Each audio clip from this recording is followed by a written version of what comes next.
Le journal des médias avec Thomas Joubert. Bonjour Thomas. Bonjour, à la une ce matin, Jean d'Ormesson au Val-de-Grâce après son malaise sur le plateau de C'est à vous. Laurent Ruquier s'exprime sur l'éventuelle arrivée de Yann Moix dans On n'est pas couché et la fin de la grève à Radio France. Et on commence donc avec l'académicien Jean d'Ormesson, hospitalisé, on l'a pris hier soir, hospitalisé après son malaise sur le plateau de C'est à vous. Une séquence que vous n'avez pas vue à l'antenne car le malaise a eu lieu lors d'un enregistrement de l'émission avant-hier.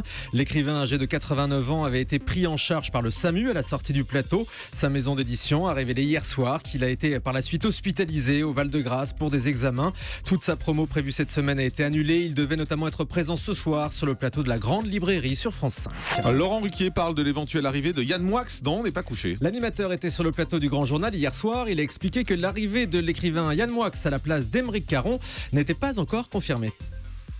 Vous n'ignorez pas qu'on va changer de présidence de France Télévisions et tant qu'on n'aura pas une nouvelle présidence à France Télévisions, je ne donnerai aucun nom sur mes futurs partenaires dont on n'est pas couché ou ailleurs. Mais c'est vrai que c'est quelqu'un à qui on pense depuis longtemps déjà.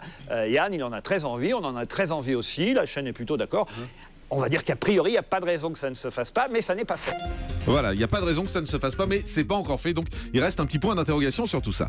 Le producteur de Sous le Soleil confirme l'arrêt de la série. Non. Une nouvelle version de ce feuilleton avait vu le jour sur TMC, intitulé Sous le Soleil de Saint-Tropez. À la fin de l'année dernière, la chaîne assurait que la série pourrait revenir. Une saison 3 était même en cours d'écriture pour un tournage au printemps. Mais dans les colonnes de Var Matin, le producteur Zodiac annonce l'annulation de Sous le Soleil de Saint-Tropez qui ne reviendra pas sur TMC. La production est arrêtée. C'est triste, hein? Très triste. On s'en remettra pas. Non. Manque à gagner pour Saint-Tropez, c'est ça? Non, mais on s'en fout, c'est ça ce que je voulais dire. TF1 cherche un nouveau format de jeu. Après les mauvaises audiences du juste prix, les difficultés de Money Drop face à Nagui, dont on parlait tout à l'heure, on sait que Christophe de Chavannes a tourné le pilote d'un jeu anglais, Win Your Wishlist. Le format israélien Boom est également dans les cartons avec Vincent Lagaffe. Et selon Télé 7 jours, TF1 serait également intéressé par une autre émission israélienne intitulée Babouchka. Des candidats en binôme choisissent 8 poupées russes sur 10. Pour les ouvrir, ils doivent répondre à une question par vrai ou faux. En cas de bonne réponse, ils découvrent le gain que contient la poupée, qui peut aussi ne rien contenir. Ça ressemble un peu aux boîtes d'Arthur, non? Oui, un peu, oui. Hein, c'est un peu le même Et concept. même à Money Drop aussi. Ouais. TF1. Babouchka, babouchka, babouchka, ya, ya. Ouais, il est temps C'était que une chanson. Ah oui. il est temps que les messieurs en blanc bouche. arrivent. TF1 et France 2 vont commémorer les 70 ans de la fin de la Seconde Guerre mondiale. Outre les cérémonies du 8 mai, France 2 proposera un documentaire sur les derniers mois du Troisième Reich. Il sera diffusé le vendredi 8 mai à 20h45 avec la voix de Vincent Lindon. De son côté, TF1 proposera à la veille, le jeudi 7 mai, un documentaire intitulé Délivrance, raconté par Richard Berry, à base d'images d'archives recolorisées et inédites. L'Express condamné pour avoir dévoilé l'identité du père biologique de Marion Maréchal Le Pen. Un article du 7 novembre 2013 dans lequel l'Express révélait que le journaliste Roger Hawk était le père biologique de la jeune députée Front National. Le magazine a été condamné à verser 10 000 € de dommages et intérêts pour atteinte à la vie privée. S'ajoutent 3 000 € au titre des frais de justice. Devant le tribunal, l'hebdomadaire a invoqué une contribution à un débat d'intérêt général, un argument non retenu par les juges. Radio France met fin à la plus longue grève de son histoire. Après 28 jours de mobilisation, le préavis sera levé aujourd'hui à 13h. La CGT était le dernier syndicat à vouloir continuer. Une fin de grève malgré le peu d'avancées obtenues par les syndicats. La seule satisfaction concerne le maintien des 2 orchestres de Radio France. En revanche, ils n'ont pas réussi à remettre en cause le plan qui prévoit entre 300 et 380 départs volontaires. Arthur essaierait de revendre sa radio Oui FM. Une station musicale qu'il avait rachetée il y a 6 ans. Selon BFM Business, ce matin, l'animateur a constitué un dossier de vente soumis à plusieurs acquéreurs potentiels.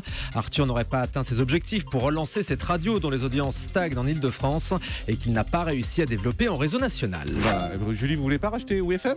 Si. Hein, vous passeriez ça?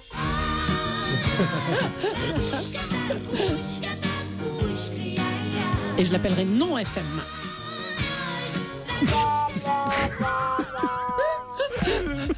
Bon, on enchaîne. La chaîne Public Sénat a un nouveau patron. Emmanuel Kessler, le chef du service économie de LCI, a été choisi hier après un vote du bureau du Sénat. Il va succéder à Gilles Leclerc à la tête de la chaîne.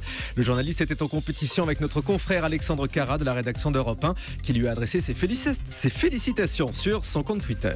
L'ancien journaliste d'Europe 1, Benjamin Pétrovert, sort un livre sur l'industrie musicale. L'ancien présentateur de la matinale du week-end a enquêté sur la révolution du disque où la musique dématérialisée remplace petit à petit le CD. Plus de 50 acteurs de l'industrie musicale musicales ont été interrogés. Un livre très documenté qui sort aujourd'hui intitulé « Ils ont tué mon disque » paru aux éditions First. Et on termine avec le chiffre du jour. Plus de 100 000 contacts volés à France Télé. Le groupe a été victime d'un gigantesque piratage informatique.